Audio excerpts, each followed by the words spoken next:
Welcome to Iblis Manifestations.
All right, then, let's do this. Hello and welcome, ladies and gentlemen, to a new episode of Iblis Manifestations. It has been a hot minute since we did a solo one together. And really happy to have you all here for this Q&A. It's the second one that we're going to be doing. The first one that I did was right at the beginning of the year, or more or less around episode 100. Actually, in fact, might have been a bit longer than the beginning of this year. Might have been last year, in fact. Nevertheless, very happy to have you all here. And I had some good questions this time, actually. What I did, I tried to approach this one a bit differently. So I got rid of the anonymous questions. And as a result, I actually ended up with a higher quality of questions, although a lesser quantity. But I'm quite happy with that. You know, we managed to filter out all the usual sexual bullshit, and people's pent up ideas that they like to ask about the moment things become anonymous. So what we have today is fewer but very, very good questions. I tried not to read them too much or think about them too much. I've got them here on a list in front of me. And I just try to keep it somewhat spontaneous. This is just a cool and fun thing that we can all do together, and it's just my way of kind of communicating with you guys, just a reminder that besides all the guests and everything that I'm doing with this podcast, ultimately the goal of it is to connect with you, the listener, okay? And I very much, before I get into the questions, this is more or less an opportunity just to say thank you for supporting Iblis Manifestations, for tuning in, for especially those of you who I have actually met in person, who've come up to me and have exchanged a few words about the podcast. Some who I know have maybe taken a couple of positive things that you were able to implement in your own lives. That's super humbling. I never take that for granted. Okay, and I'm really, really grateful to know that the time and the effort that I put into running this podcast has some kind of a positive outcome, even if that outcome might not necessarily be immediate or positive directly for myself personally. That's almost irrelevant, I just enjoy connecting with you all and to know that the work that I'm putting here is for something, okay? And ultimately, for me, it's the pursuit of truth that matters above everything. This might be just a channel where I talk to people from different bands, and most of them being fairly underground bands. And that might not seem like much, but the community that surrounds it is something that I very much appreciate wholeheartedly. So just a moment to say thank you. All right. Right. I guess we may as well just jump straight into the questions. Okay. And there's a few kind of, more straightforward ones, and then I noticed there's a few more juicier ones as well, which I was kind of hoping for. So we'll go from there. Moments before recording this, a gentleman called Rob just sent me a message, and even though it was past the deadline, I thought, fuck it, you know what, I'm I haven't started recording, so I may as well take that on. And with that said, I think I'll just start with that one. So Rob says, question for the Q&A. How do you deal with moving on from negative past events? From guilt, shame, whatever has a stronghold on a person? How would you guide them in a productive and non-obsessive thought pattern? Thanks, Rob. Okay, well, Rob, thank you very much for that question. And I appreciate that you felt open enough to ask me that. That's a very interesting topic because it is something that, of course, I have had to personally deal with. And I think that a lot of times, certain things, it just comes down to a degree of acceptance. Okay, and by acceptance, I'm mostly referring to the acceptance of the past. Okay, and how do we deal with these things going forward? Okay, because I think also, I think that our actions very much affect our own perception of ourselves. And that perception is something that can literally affect our own body language, how we carry ourselves, how we talk to other people, how we maintain eye contact when we meet other people. And, like even the subtle things like that, I think is very much something that is derived from our own understanding of our actions, which for the most part is a subconscious thing. But I think that, everything that you do in life matters. And it counts to some extent. And I remember when, reflecting back at the time when I was extremely unhealthy, obese, and out of shape, which, by the way, was only a physical symptom of something far worse, which was the mental state that I was in at the time. I remember, like holding my head down physically, just even talking to people. And why do I mention this is because at that time, without realizing it, I had very low confidence. And that confidence, again, goes back to reaffirmed actions and being able to show up to ourselves. So what do I mean by that is, let's say, for example, you make yourself a promise that you're going to do a certain thing. Okay, like, and it can be something extremely mundane, actually. Sometimes you can say that, on so-and-so date, I am going to go and climb this hill, or I'm going to go and do some work on the garden, like something like super mundane and trivial. But then if you don't do that, and if the reasoning is kind of bullshit, it's as if your subconscious knows that and then it feeds it up. It's like, oh, okay, well, we broke another promise here kind of thing, And that accumulation of broken promise to oneself can be a very detrimental thing. Now, I do understand that what you're asking me there is more so how you move away from guilt and shame. I think that this is very much connected because it goes down to your confidence of how you're feeling about your current actions, okay? And the other side of it is, of course, dealing with the fact that, okay, I did something that I'm not proud of. Maybe I let myself down. Maybe I let other people down. Sometimes that can be quite painful, and I can appreciate that. But sometimes, you can't reverse time. That's an impossible thing. And I think that it's not even so much always about even necessarily forgiving or trying to change things, but simply just accepting that this is the fact, that I did this, and now how do I move on from it? Okay, what are going to be my actions going forward? Because it is our daily actions that define us, not what we did a long time ago.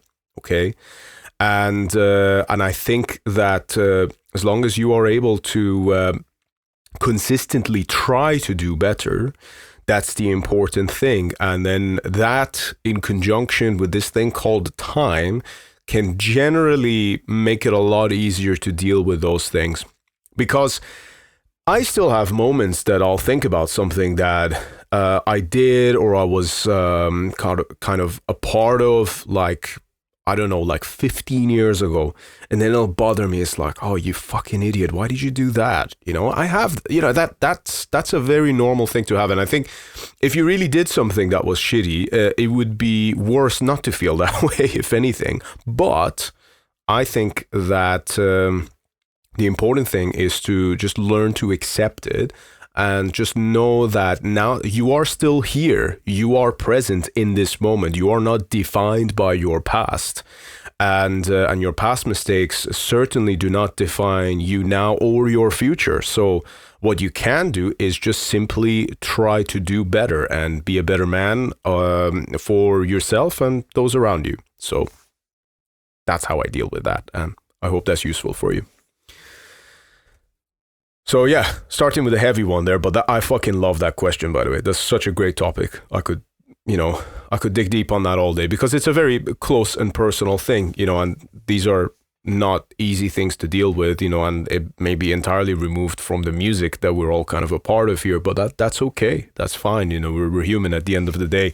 And I actually think that embracing that is a much more valuable thing than doing the opposite. So those are my thoughts.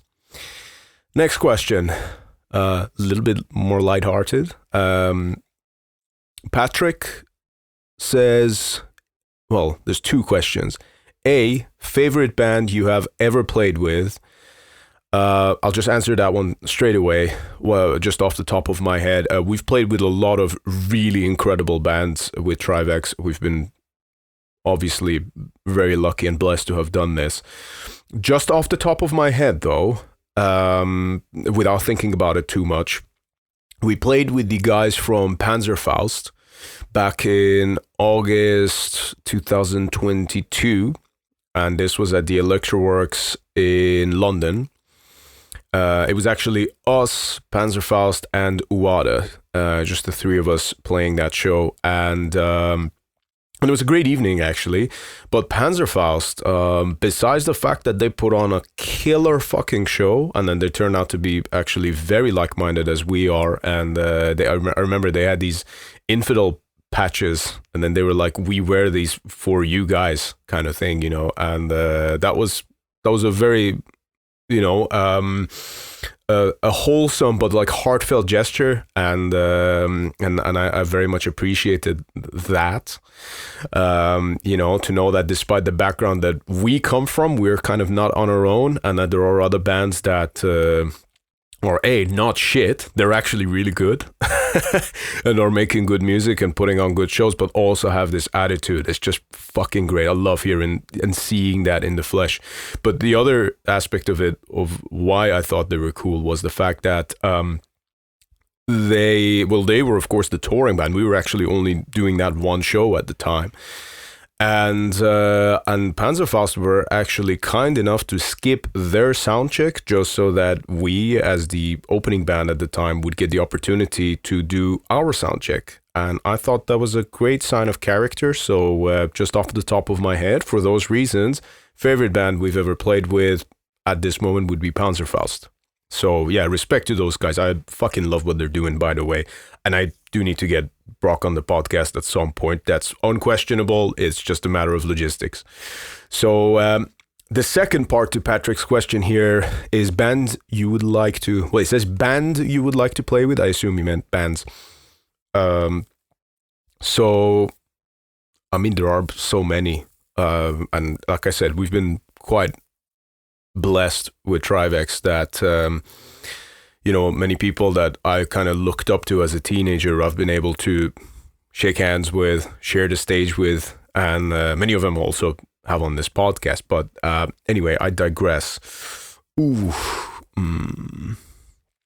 Well, if we are to, tell you what, I'll just give you my blue sky thinking moment here. If we are to talk about bands that are alive and are still going that we haven't played with, because we have pretty much like shared the bill with a lot of the bands that I would have liked to have done this with,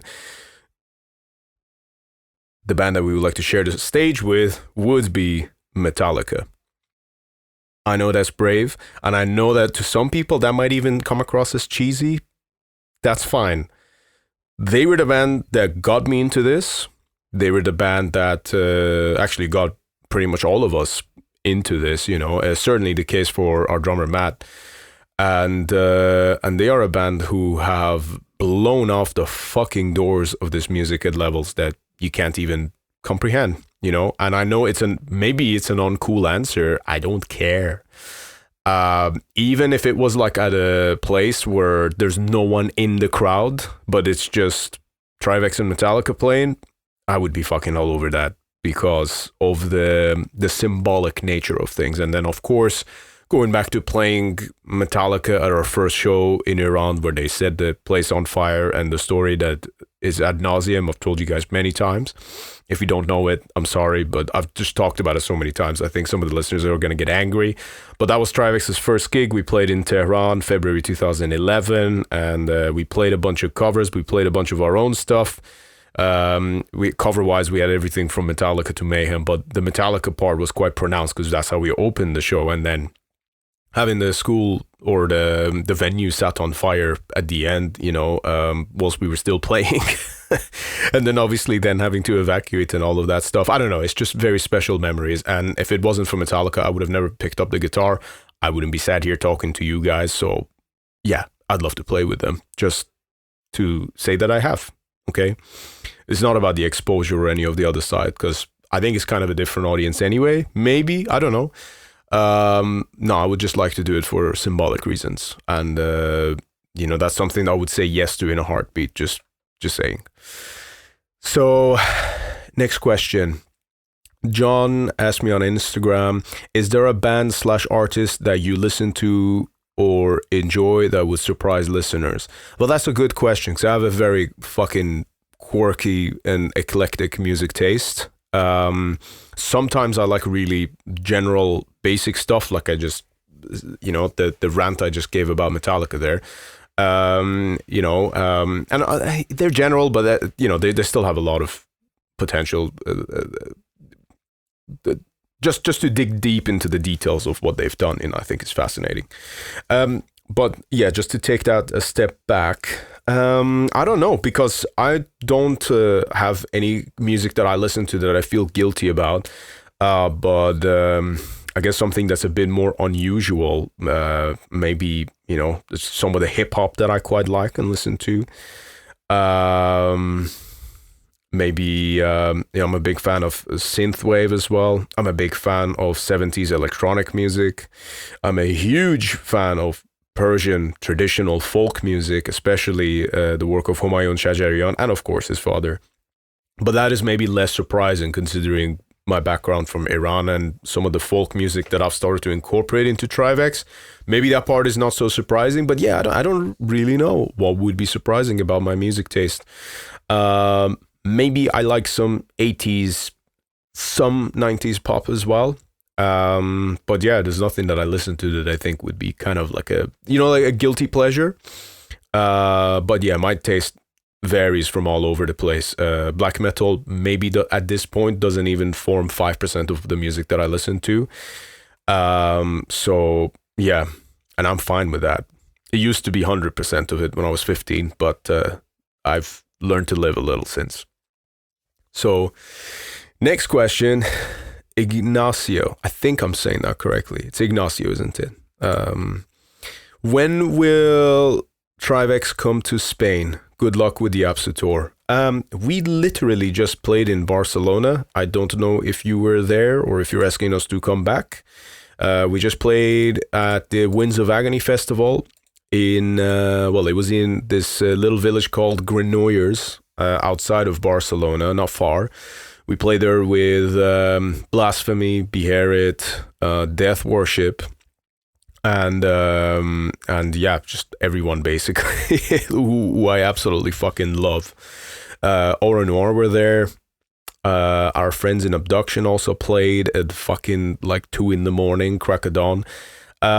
Yeah, it's a fantastic festival. I have nothing but good things to say about the organizers and the promoters. If you weren't there, at the moment, there's no plans to come back to Spain just yet. And obviously, the Apsu tour, unfortunately, doesn't include any Spanish dates, but we would love to come to Spain. And I'm sure that next time we attend, it will be Spain with a silent S. But no, jokes aside, I would love to come back. I absolutely, really, really enjoyed our visit there. So yeah, maybe something next year. If your local promoters are interested, just tell them to give us a shout. They can talk to our agent, Tito, at Death Over Own Bookings. There you go. I've made that very simple. Okay. And next question is from John. Different spelling. It's Jon from the first gentleman. Okay, I'm just going to read it out. I'm still yet to watch your full episode with Alan from Primordial. I'm halfway through, and it's interesting to hear that you both have a similar take on the COVID stuff. But I thought that you were pretty harsh on Arnold. In hindsight, could you have worded things differently? Okay. No. Fuck Arnold. And I'll tell you why. I absolutely adored him as an actor growing up, and even into my teenagehood and young adulthood. I am a huge fan of his films. Like, I would easily say, in fact, here's a fact about me. My favorite film of all time, I mean all time, without question, is Terminator Judgment Day. Okay? Straight up, no exceptions. That is my favorite film of all time. I watched it when I was 5-6 years old, and after that, for ages, I thought that I was actually a cyborg on the inside, okay? To the point that, you know, like, me and my family, we used to actually, like, joke about it. And I know that you're not supposed to watch a film like that at that age, but I fucking did, you know? So the images of, you know, all those children burning in the playground when Sarah Connor was having that futuristic view of basically AI destroying the world and everything. That's something I watched as a young kid. So the idea of the world being destroyed was kind of imprinted in my head from childhood, and maybe explains some of the music and the concepts that I've actually worked on later on, especially if you pay attention to like the first couple of TRIVAX releases. It's all about that basically, but from a more maybe spiritual kind of philosophical approach than saying, oh, it's AI or Skynet, whatever. So yeah, and this is just coming back to Arnold. This is aside from the fact that his accomplishments as a bodybuilder, more impressively as an actor with that accent and that name and everything.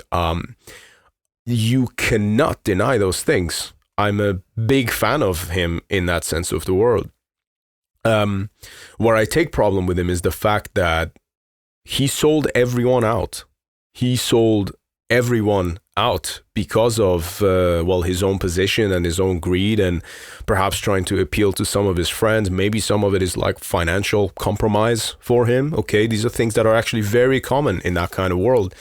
And I have some kind of an insight to that. So I do say that with a bit of confidence, not from myself, but from like knowing people that, you know, kind of are interwoven in those kind of media influencer kind of situations, you know, and there's a lot of money in that. And I just think that it's disgusting that as someone who inspired so many men to do better in their own lives, he decided to sell every one of us for his own position and gains, for things that we know later down the line are not true.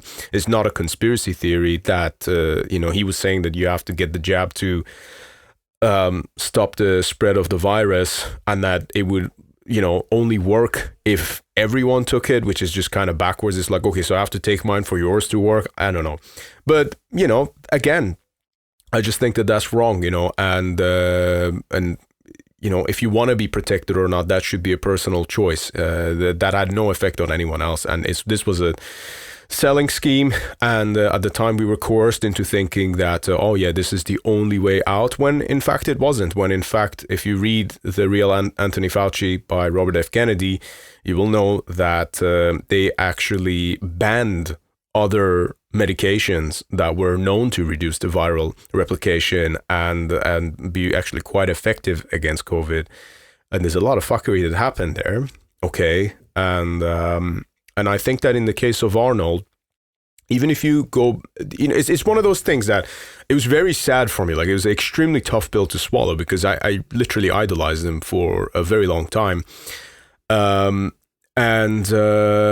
I think as did many other people. But to then, it's just rough. It's really fucking rough. It's like someone that, it's almost like having a family member that you've been close to all your life just turn around and fucking betray you like that, saying screw your freedom. It's like, whoa, fuck you, man.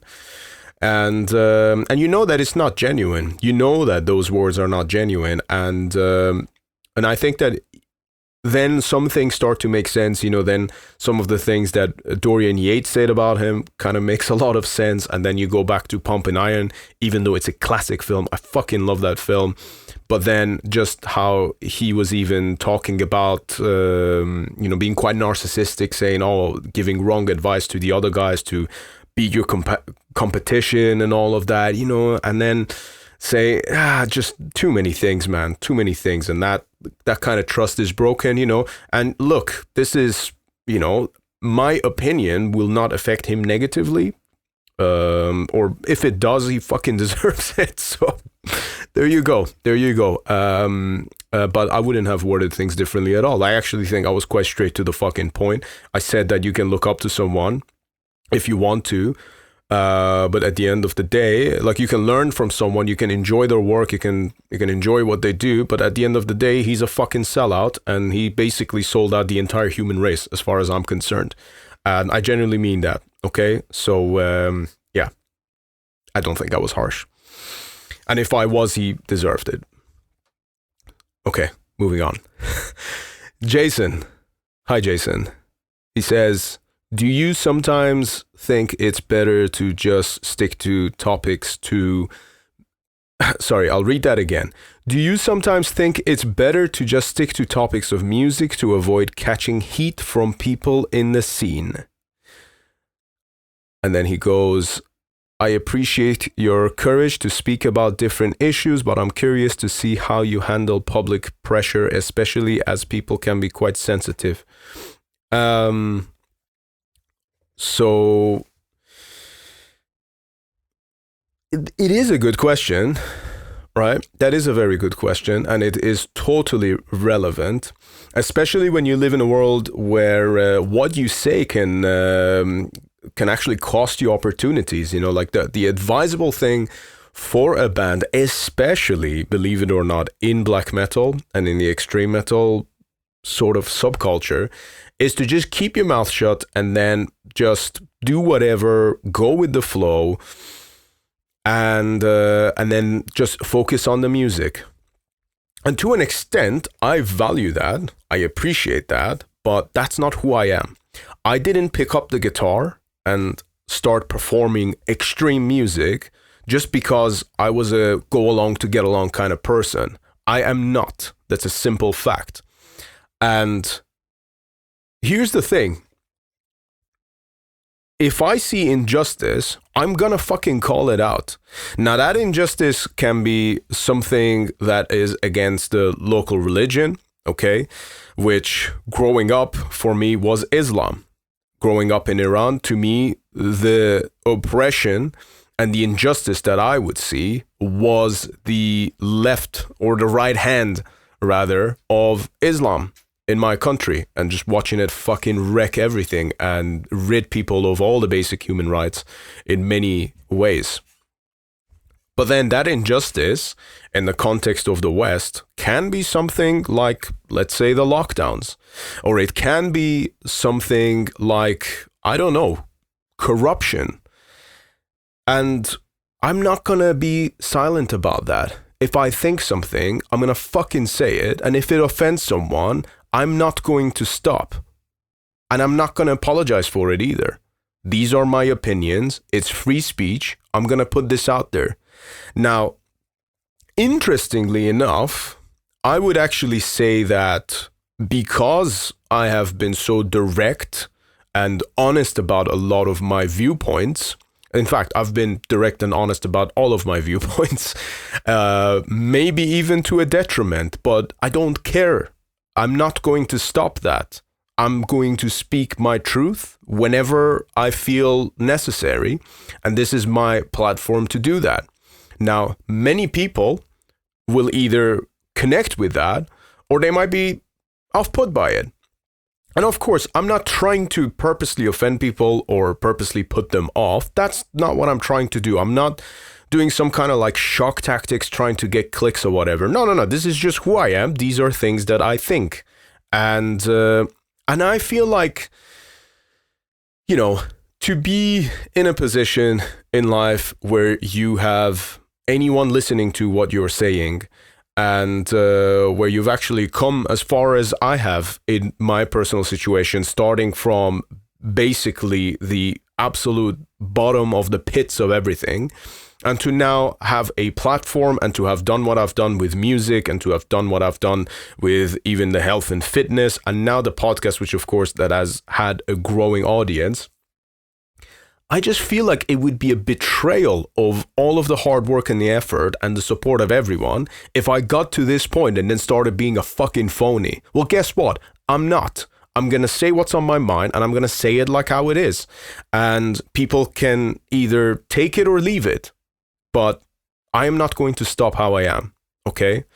So if there are opinions that I have that someone might disagree with, they are more than welcome to give me pushback on it. In fact, I welcome it. I don't know if you people have noticed, but I can thrive on friction if I have to.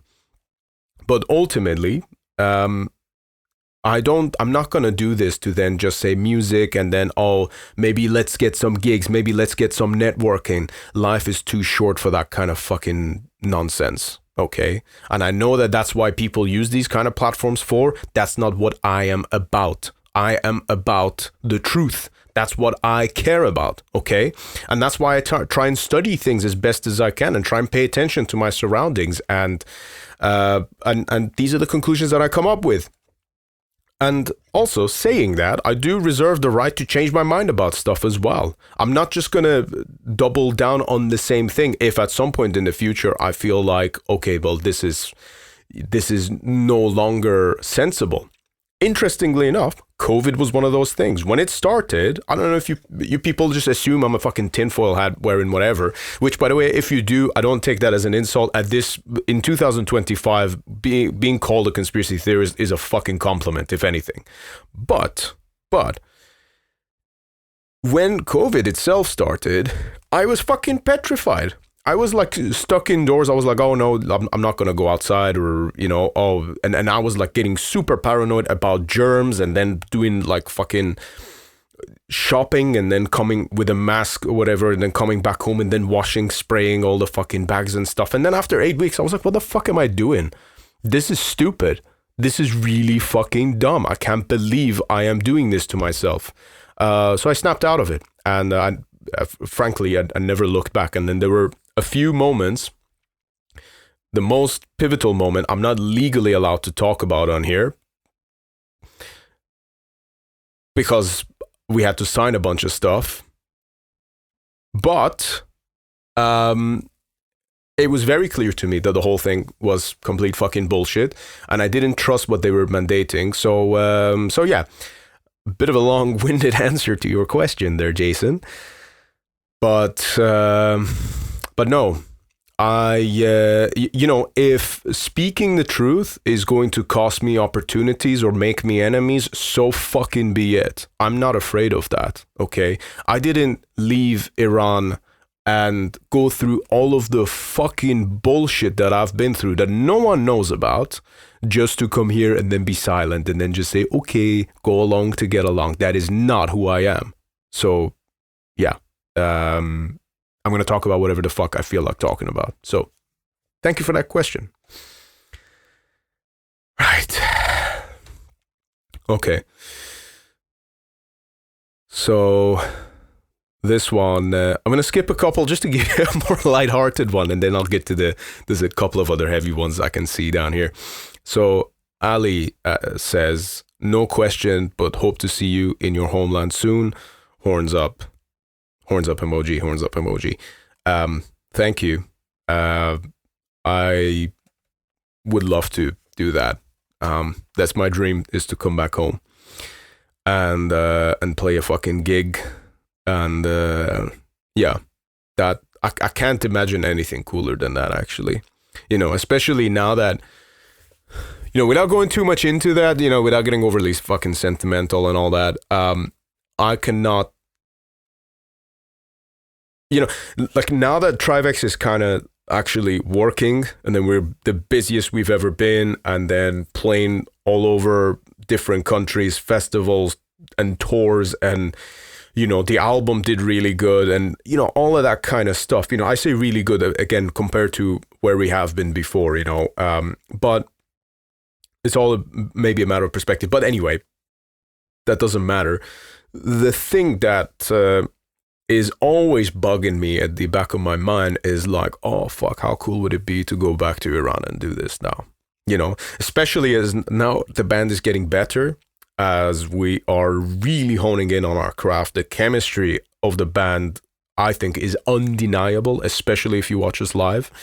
And, or if you speak to anyone who has seen us live, I would hope you would get that exact same reaction. You know, and people are never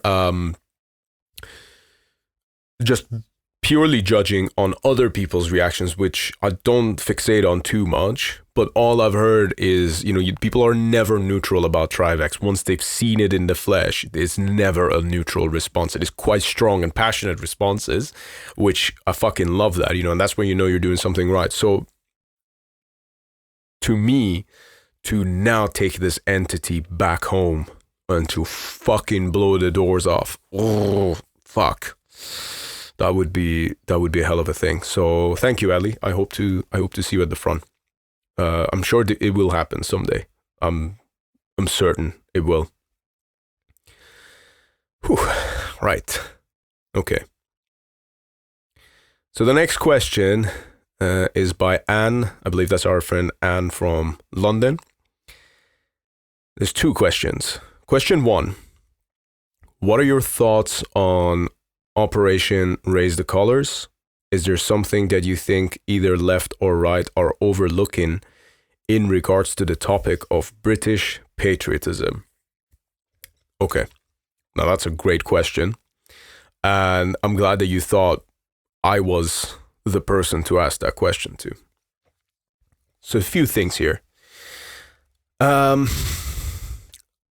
Generally speaking, I am someone who is quite a big fan of being one's own culture and heritage. I think that's actually a very important thing. I never understood the sort of the Western guilt when it comes to these things.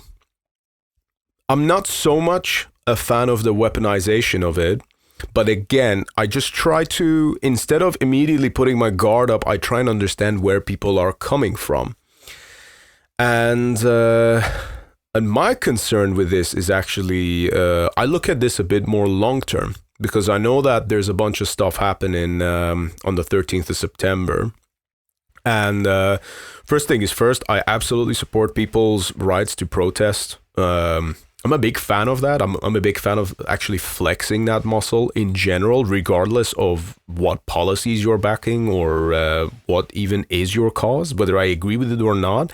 I love the fact that we have the option to flex those muscles still. It's a very important right to exercise, as I said.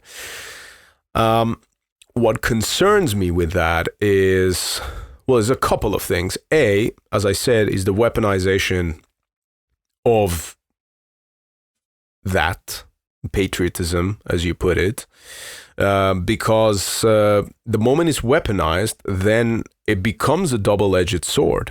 What I don't want to see, in short, is certain events happening that are so tragic that in a few years' time, it would be a shameful thing to fly the flag of your own country. I never want to see that. I don't want to see that here. I don't want to see that anywhere. I think that every country should be very proud of their own flag. And trust me, if the Iranian flag didn't have that disgusting looking Allah in the middle and instead had a lion and a sun, I would be proudly waving that too. Okay, but in the meantime, I'm a British and also a proud British at that. I had to work very hard to become a British citizen. And yeah, I think you should always be proud of your own country. But again, are you proud of it, or are you just bored and want to hate on random people because you're frustrated? I know that's not a nice thing to hear for some people, because I think people are just tired and fed up, and I get that. I understand that. I think that the governments, not just here, but I think in the West generally, have severely let their people down.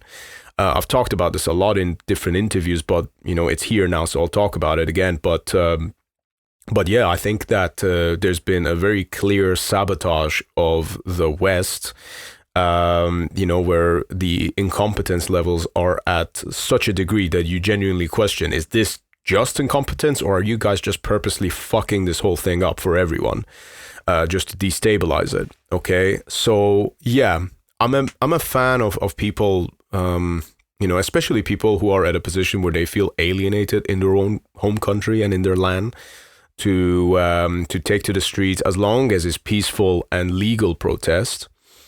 But just be careful, because if you step out of line, you're going to have bad actors there. Like, I saw this thing the other day that they were saying they were encouraging people not to wear masks. I think that's really interesting to me, because that's a nice little diffuser there. And I'm a fan of that. I'm a fan of not hiding your face and then not causing violence, and instead just doing an uprising to show your presence, because that alone is actually very effective. The moment it becomes violent, the moment you start, I don't know, flying around crazy things, that's when it actually starts working against your cause. So yeah, I don't know if that's a bit of a vague answer, but all I'm saying is that I hope that these events don't lead to a situation where people will be shamed for flying the flag of their country because it relates to a terribly negative event. Okay. But yeah. There are interesting, there's a second part to Anne's question here, but there are interesting things I've seen as well. Like, there was a mosque, actually, and I like, before we go into it, like, I do not like the idea of Islam. I have a lot of problems with it, but they did this thing that I thought was kind of interesting. It piqued my interest. I think there was they put a Union flag outside of a mosque, and then the next day the mosque took it and then put it behind one of their windows to actually represent it. And I thought that was, kind of clever, actually. And yeah, I don't know, man. It's a very complicated time. I'm constantly trying to navigate my own position of it. But unlike a lot of people in the metal scene that are constantly saying that, oh, these people are just idiots, these people are just bored, there are definitely idiots, of course, but there's idiots everywhere. I actually kind of empathize with the fact that, well, these are people who are fed up, who've seen certain things. And ultimately, you have to acknowledge the elephant in the room as well. Social media has rage baited people into destabilizing their own countries. That's a fact. And how much of the posts that you see online are even real things or made by real people? Fuck, you don't know that. Like, there was one where somebody drew the Danish flag. Like, that could very much be someone just doing that to make the whole thing look bad. Okay, I don't know.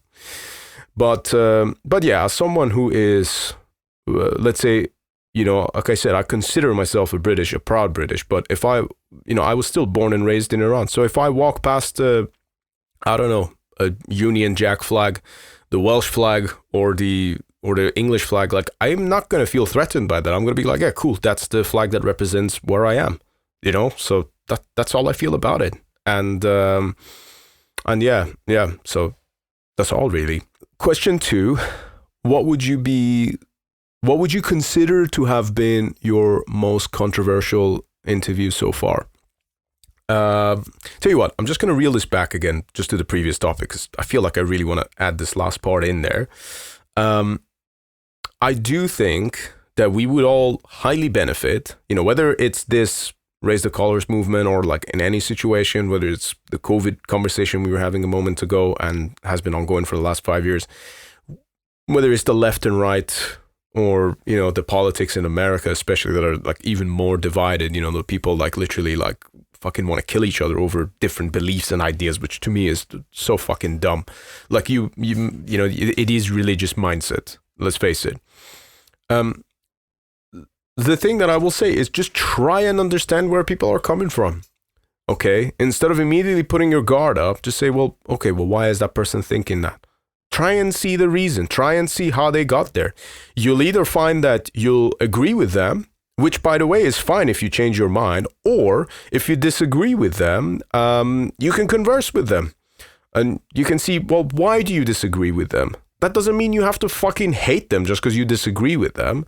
And I think the whole thing is just like fucking going out of control. Like, people need to chill the fuck out. And I know it doesn't help it, and people get very emotional when you see terrible things on the news, but always just take a step back. Take a step back. Just breathe. Breathe, motherfucker.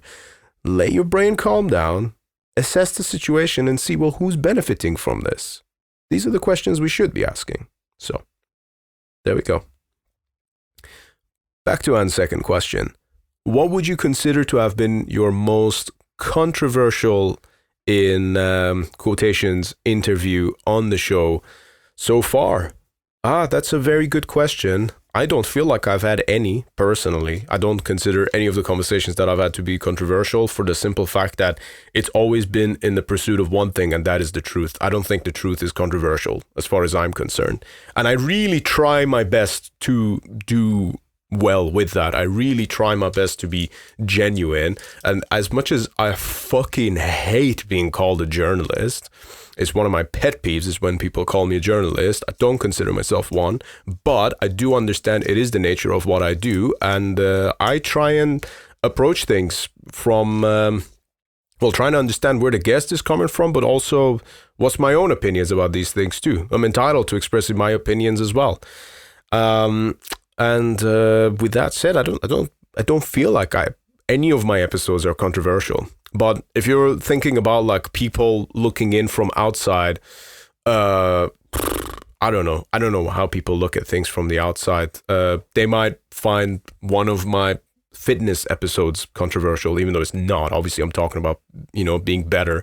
But let's say if you're a person who believes in being unhealthy, and you think anyone who tells you to get better is fat phobic or whatever that means, then you might find that controversial, you know, which mostly had extremely positive results. I've had people messaging me saying that, they went and lost 20 kilos because they heard me talk about it there. So to me, that's a very positive thing. But the idea of what is controversial and what is not, I don't know. I think your question, you seem to already understand the point anyway, since you put the word controversial in quotation marks.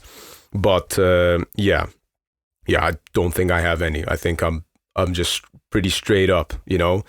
Tell you what, in fact, maybe the My Dying Bride episode that I did was somewhat controversial because I actually was contacted by the band themselves afterwards. They said they wanted to be on the podcast, and to which, of course, I said, yeah, absolutely, I'd love to speak to you guys.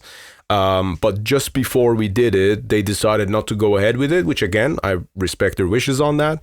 But that would have been interesting. So clearly there must have been something there that maybe they were perhaps trying to rectify or perhaps offer their own version of the story. And I respect that, by the way. That's cool.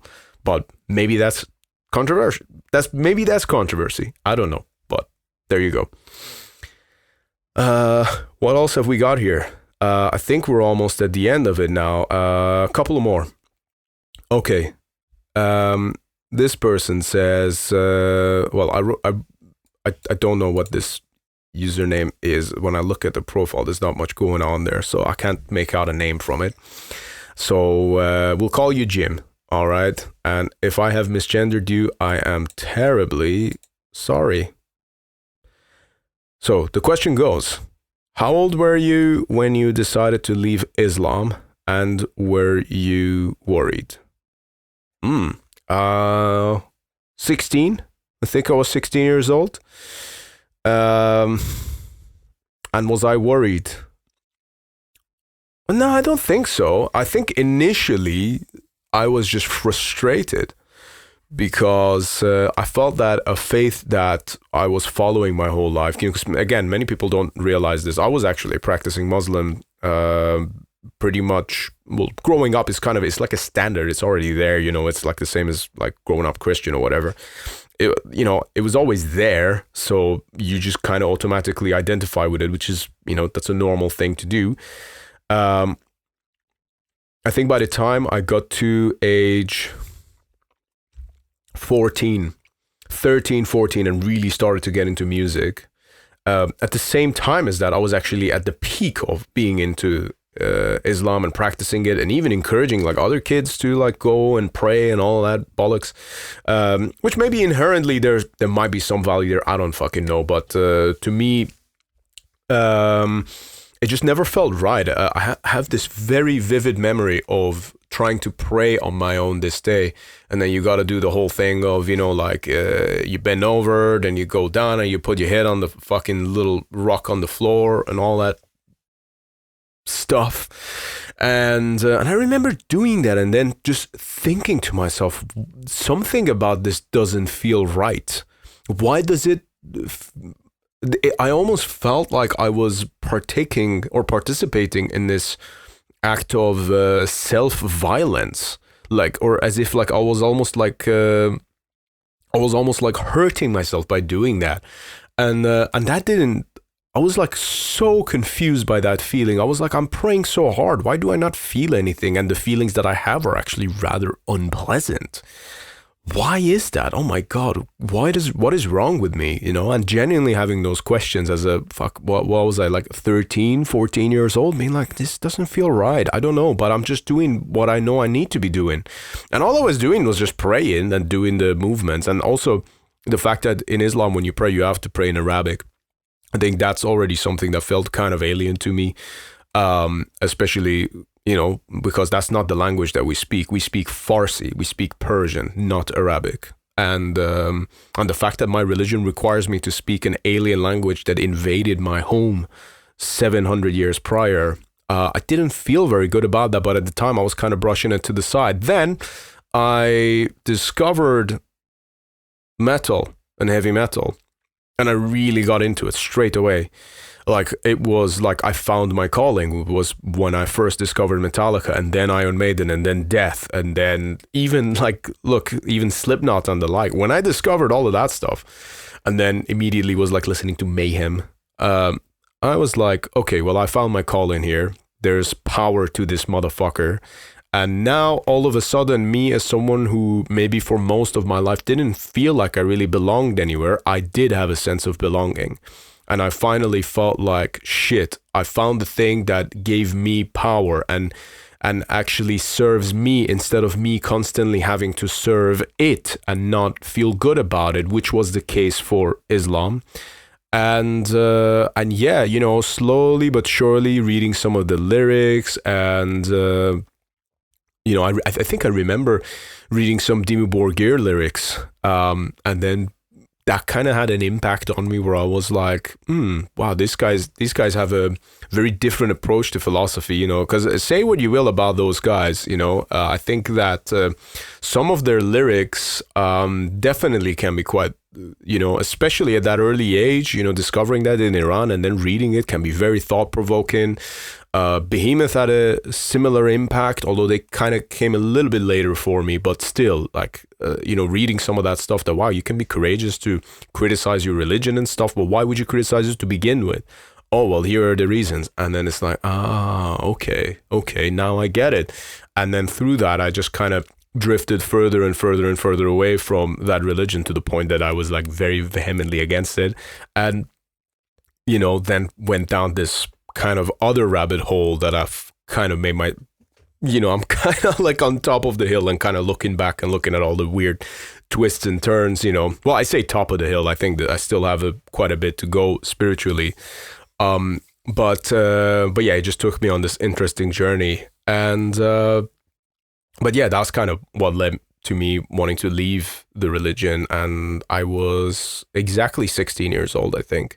15 or 16. It was like that kind of threshold. I don't think it was something that happened overnight either. I think it was something that was just kind of started off from me being like mega Islamic and then slowly being like, okay, well, this doesn't make sense.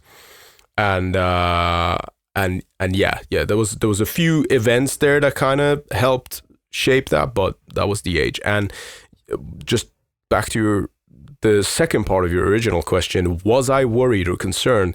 No, again, because I just got to this point where I felt like I was betrayed by this thing that I was following and serving and giving so much of myself to, which was, again, the religion.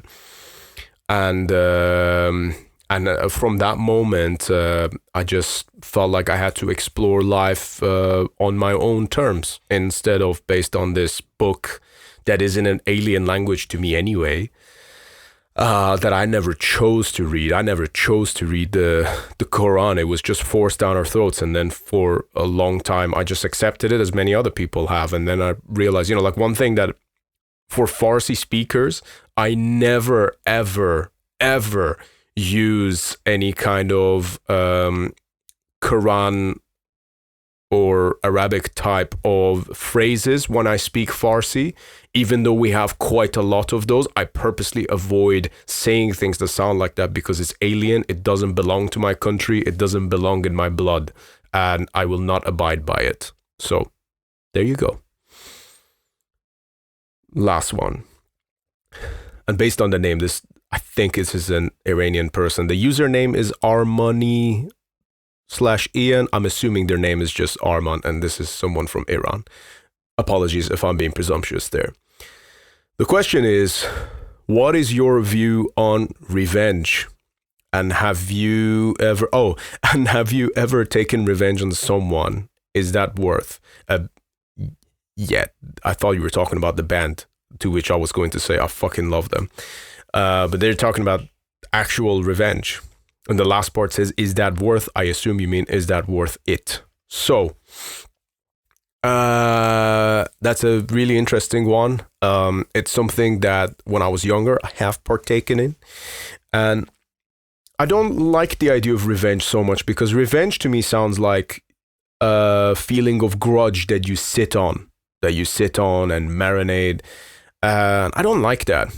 I do like the idea of settling scores with people, but also doing it in a fair way. I didn't always used to be a very fair person, especially when I was like a teenager or a young adult. Like if you did something, I felt as if I had to go and do something 10 times, 20 times worse. And always like overreacted on purpose, which I actually look back at that now and I actually see that as an absolute weakness. And I think that, yes, I do believe in karma and all of that, but I also think that, sometimes you can't predict what's going to happen in life. And that's a very natural part of it. Like no one can predict what's going to happen tomorrow. And this is the case for everyone, be it a disease or a crazy person in a car who tries to run you over, or we get hit by an asteroid or whatever, like fate can be out of everyone's control. And I have learned that as long as I am being honest in my own heart, and as long as I'm doing things that feel right to me, then it almost balances out what actually happens, And I'm not necessarily talking about forgiving everyone either. I do still believe in settling the score, but I do believe in I do believe in not carrying that energy of a victim around, because revenge is something that you participate in only if you feel like you are a victim. I refuse to be a victim at any level of my life, at any different angle, or just any sort of different situation. I'm never a victim. I'm in charge of this motherfucker. Even if something that happens that might be out of my control, I'm still in charge because I choose how I react to it. And to sit around and marinate on the terrible things that happen to us, I think is an unhealthy thing. And you may find that sometimes forgiveness is a very powerful tool, not for the other person, not for the other thing that caused you harm, but for yourself. I think that there's a real value in forgiveness, and also having gratitude for what you already have, for what's in front of you. Even if at times it might not feel like it's much, when you start to count the things that you have, you will see that life is always better than how you think it is at a moment in time. So, with that, ladies and gentlemen, that concludes our Q&A. I think we've done just about an hour, which is, I'm actually very happy with that timing. I'm glad we decided to do this session a little differently to the last one. I hope that you guys enjoyed this one. I thoroughly fucking enjoyed and appreciated your questions, and knowing that I can obviously talk quite a bit, I think it all worked out. So this is, I much more prefer this one, I think, to the last one. So if we do this one of these again, hopefully that opportunity will present itself in the future. Then this is how I'll do it. But sincerely, thank you all so fucking much for joining me on today's Q&A. I hope you enjoyed this one, and may the answers that I have provided and the thoughts serve as some form of a positive anchor that you may even find yourself coming back to. And if you liked it, feel free to share it around with people, or I don't know, do whatever you like with it. And yeah, most importantly, I appreciate your time. If you stuck around, thank you for supporting Iblis Manifestations. I hope that you can see through the fact that I am genuine with what I do, okay? And that I don't know if I'm always going to be doing this podcast. Maybe I will be, but then again, maybe not. So yeah, thank you so much for your support, and I hope to see you guys on the next episode. Take care.